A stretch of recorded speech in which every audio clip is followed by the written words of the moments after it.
আমি রয়েছি কালনা থেকে রীতা ভট্টাচার্য সুন্দর বাংলার সঙ্গে। অবসরপ্রাপ্ত শিক্ষিকা সন্ধ্যা পাখিরা, যার বয়স এখন ৭৬, তিনি কিন্তু বয়সের বাধাকে না মেনে, বয়স একটি মাত্র সংখ্যা, সেটাকে প্রমাণ করার জন্য তিনি বাংলাদেশ তথা ভারত এবং বিভিন্ন জায়গাতে এই বয়সে তিনি কিন্তু বিভিন্ন প্রতিযোগিতায় অংশগ্রহণ করছেন। বয়সের কারণে শিক্ষকতা থেকে অবসর নিলেও খেলাধুলার আঙিনা থেকে এখনও অবসর নেননি এক শিক্ষিকা। তাই সম্প্রতি ঢাকায় অনুষ্ঠিত আন্তর্জাতিক অ্যাথলেটিক প্রতিযোগিতায় অংশগ্রহণ করে 3টি মেডেল জয় করে এনেছেন। এই অবসরপ্রাপ্ত শিক্ষিকার লক্ষ্য, মৃত্যুর আগে পর্যন্ত তিনি খেলাধুলার মধ্যে থাকতে চান।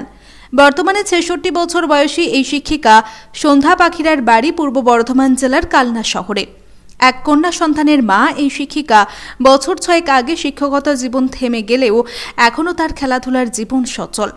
গত জুন মাসের ২৭ থেকে ২৯ জুন পর্যন্ত বাংলাদেশে ঢাকা বঙ্গবন্ধু আন্তর্জাতিক স্টেডিয়ামে অ্যাথলেটিক প্রতিযোগিতার আসর বসে। ৩৫ বছরের পর থেকে ৭০ বছর পর্যন্ত বয়সী প্রতিযোগীরা এতে অংশগ্রহণ করেন। বাংলাদেশ, ভারত, পাকিস্তান, শ্রীলঙ্কা, নেপাল, মালদ্বীপ প্রভৃতি দেশের ৫১০ জন প্রতিযোগী অংশগ্রহণ করেন। এই প্রতিযোগিতায় সন্ধ্যা পাখিরা অংশগ্রহণ করে বর্ষা নিক্ষেপে প্রথম, ডিসকাস ও শটপাট নিক্ষেপ করে দুটোতেই দ্বিতীয় স্থান অধিকার করেন। ২০১৩ সালের শ্রীলঙ্কায় অনুষ্ঠিত আন্তর্জাতিক অ্যাথলেটিক প্রতিযোগিতায় অংশগ্রহণ করে মেডেল পেয়েছিলেন। তার আগে উত্তরপ্রদেশের বেনারস, কেরালা, ছত্তিশগড়ে জাতীয় স্তরে অংশগ্রহণ করে সাফল্য পেয়েছেন। বেনারসে জাতীয় স্তরের অনুষ্ঠানে গুজরাট থেকে একজন মহিলা খেলোয়াড় এসেছিলেন অংশগ্রহণ করতে। তার বয়স ১০৪ বছর। এই অ্যাথলেটিক দেখে সন্ধ্যা দেবী অনুপ্রাণিত হয়েছেন। তিনি কালনা শহরের কলেজ হস্টেল মাঠে প্রতিদিন সকালে ৩ ঘন্টা ধরে অনুশীলন করে যাচ্ছেন নিয়মিত। এই শিক্ষিকার রেসের ঘোড়া কবে এবং কখন থামবে কেউ জানেন না। তবে খেলোয়াড় সন্ধ্যা পাখিরার একটি আফসোস, কালনাতে কোনো খেলার মাঠ নেই। নতুন নতুন প্রজন্মদের খেলার মাঠের প্রয়োজন। আমি ছোটোর থেকেই খেলাধুলা করি। অবসর নেওয়ার পর থেকে আবার নতুন করে খেলাধুলা শুরু করেছি। মাঠে নামলে তখন বয়সটা শুধুমাত্র সংখ্যা মনে হয় আমার কাছে। অত সুন্দর মাঠ দেখে তখন আমি সুন্দর পারফরমেন্স দেখাবার চেষ্টা করি। আপনি খেলছেন কত বছর ধরে? একদম ক্লাস 5 থেকেই আমি খেলাধুলা করি।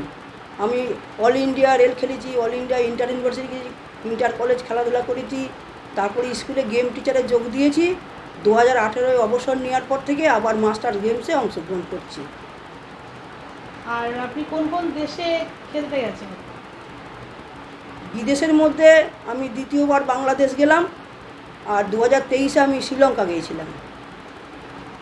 মোট কতবার এরকম বাইরে খেলতে গেছেন আপনি?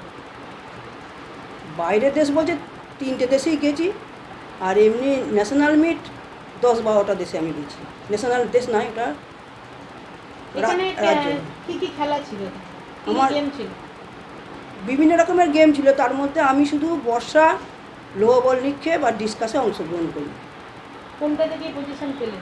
আমি বর্ষায় ফার্স্ট হয়েছি, ডিসকাসে সেকেন্ড হয়েছি, শর্টপাটে সেকেন্ড হয়েছি। এই যে বারবার আপনি জিতে আসছেন, জয়লাভ করছেন, কেমন লাগছে এবং পরিবার কতটা সাহায্য করছে? পরিবার তো সাহায্যই করছে। পরিবার সাহায্য না করলে কি আমি যেতে পারি? ভালোই লাগছে। যারা আপনার মতন বয়সে শুধু ঘরে বসে থাকছে, বাইরে বেরোতে চায় না বা পারে না, তাদের ক্ষেত্রে কী বলবেন? তাদের তো বলবোই শরীরচর্চা করতে হবে। বাইরে বসে থাকলেই তো, ঘরের মধ্যে বসে থাকলে মনটা কুক্ষিগত হয়ে যাবে। বাইরের জগৎটা দেখলে পরে মনে হবে হ্যাঁ তাই তো, অনেকে খেলছে, আমিও খেলবো। কতগুলো দেশ আপনার সঙ্গে খেলার সময় ছিল, যোগদান করেছিল? 6টা দেশ ছিল। কী কী? বাংলাদেশ, ইন্ডিয়া, মালদ্বীপ, শ্রীলঙ্কা, নেপাল, পাকিস্তান। তাদের মধ্যে কি ইন্ডিয়ায় কি জয়লাভ করলো না সবাই? না, আমি তো যেমন শর্টপাটে সেকেন্ড হয়েছি, বাংলাদেশ ফার্স্ট হয়েছে, থার্ড হয়েছে শ্রীলঙ্কা। আপনার নাম? সন্ধ্যা পাখিরা। হ্যাঁ, এটা তো খুবই ভালো লাগছে এবং খুবই আনন্দের বিষয়।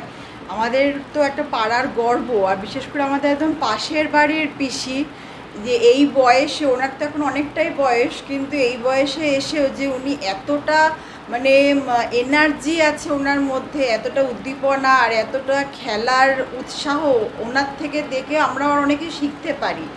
আর উনি শুধু আমাদের দেশের মধ্যে থেমে থাকেননি, উনি দেশের বাইরে গিয়েও, বাংলাদেশে গিয়েও যে এতভাবে খেলে জয়লাভ করে এসেছে, এত বড় একটা অ্যাচিভমেন্ট, এটা আমাদের পক্ষে মানে খুব বিশাল বড় একটা পাওয়া, আমাদের পাড়ার একটা খুব পাওয়া, একটা গর্ব, মানে খুব ভালো লাগছে এটা আমাদের কাছে একদম।